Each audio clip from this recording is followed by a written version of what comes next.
Now, I know that it's just been amazing just to see the progression in the maturity in Cases for a Cause. So you start with suitcases, you add shoes, but one of the things that you shared about was the experience. I think a lot of times we take for granted that everybody has the same experience, but for many of the kids, they haven't left the boundaries of our county and Right, haven't right. experienced just the things that maybe you and I experienced during our growing up years. So would you share a little bit Yeah, about like some of the experiences and the impact that it's had on the kids that you've worked absolutely. with? So I'll start it like this. When I first got started, I was a visiting resource. So I would visit some kids and just kind of be like a big brother, right? And I'm learning, and I'm still learning now, right? So I noticed that, started thinking about my life and comparing it to kids in foster care life or in a group home setting, Setting. right? And sometimes in foster care as well, with foster families. But I started thinking, wait a minute, I didn't see any soda in this house. There's nothing wrong with that. That's good. But then I started learning they don't always get to go to the convenience store. And it was nothing as a kid as if we went to the convenience store, we got a Jump on the pack, bike and right? ride to the Or took our bike down to the yeah. store, or back when bubble gum was 5 cents, and now it's probably $1 a piece, right? Yeah. But they didn't get those opportunities. So I remember early on grabbing like 5 or 6 20 ounces and some king size candy bars, not minis, but king size. And the kids went absolutely nuts. And then I was like, wait a minute, they don't get to do this all the time. So there was something special in that. So over the years of seeing that, it was like, wait a minute, y'all have never been, and not all of them, but there's some that's never been to a professional basketball game or pro baseball or just different things. So it was like, hey, let's go out, let's give you 2 or 3 hours, it lets you escape whatever you're going through and be a kid. And that's turned into trips to the arcade, go-kart tracks, snow tubing, basketball games, baseball games. And it allows me to be a little creative and try to come up with new things. But there's also something too, most of the time if you ask a kid, where do they want to eat? And one of the popular, you always hear McDonald's or Chick-fil-A, and those are all great places. But again, there's something about going out to eat at a more expensive restaurant, sitting down, getting the service, tasting what I would call real food instead of something processed, and it creates a different environment. So I remember taking a group of 70 or 75 to like a Golden Corral. And they absolutely loved it. And, you know, we always have talks before we go in like, hey, you know, represent yourself, represent your staff, your house parents, your foster families. You're also representing me too. So be calm, enjoy it, eat all you want.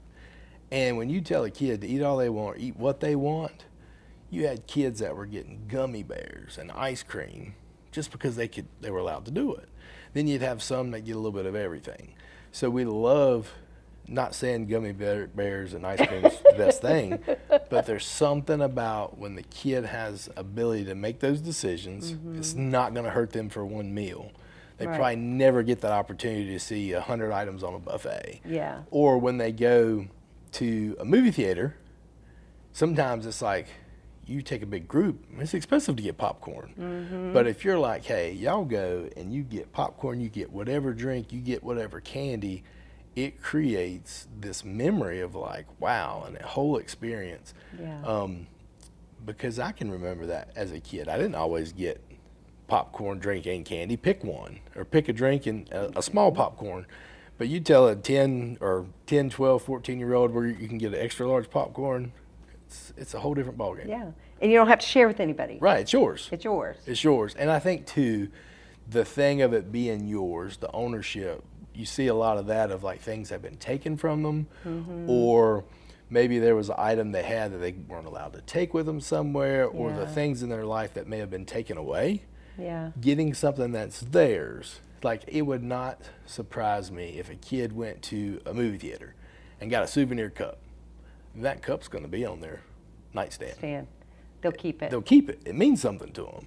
Now, Yeah. to us, me now, I'm like, I was trash, throw it away. But that was something they did, they got to do, and that carries more value to them at this stage in life. That's amazing. No, I've You heard know, it I've said that people forget what you say, people will forget what you do, but they'll never forget how you made them feel. Like that I you agree. carry that with them. And so providing those experiences just shows them, well, you're worth it. Absolutely. You're worth it. And that I second that. I don't know if you'd say comment or statement, Yeah. but a lot of times if we have opportunities to speak to kids in school, one of the biggest things I like doing is at the end, seeing them like this, especially elementary. I want to shake your hand. Yeah. I want you to see that I see you. I want to ask a question. I want to say, have a great day, because I'm trying to let you know that you're valued. Yeah. So doing those actions to those kids, from suitcases to shoes to events, like just trying to show, hey, you're valued, you care. And thankfully, we're at the stage too, after 8 years, there's several children that are now adults Yeah. that will send you a message or check in on you. You check in on them just to say, hey, are you see them being successful? And it's a wonderful feeling to know, hey, they still reach out to me. I'm still cool enough, Yeah. right? Or they may have trouble and they may say, hey, I'm running into this issue. And it's another opportunity to help, another opportunity to offer advice. Yeah. So pretty neat. I think it's so important. Like you have, Kepley just turned Three. You know, my kids are grown, don't have grandkids yet, but I think it's so important in our kids' life that we enlarge their connection with trusted adults. And so being those trusted adults that can come into their lives and speak truth, even sometimes they're the hard truths. Right. Right. I call it tough love. Yeah, it's tough love. Everybody needs somebody Yeah. to tell them what they need to hear, not what they want to hear. Right. It's easy to find people that'll tell you what you want to hear. Yep. But you need the people that are gonna speak the truth in love. Right. And so, you know, Cases for a Cause, Project Light, just being those trusted adults, because it does make a difference.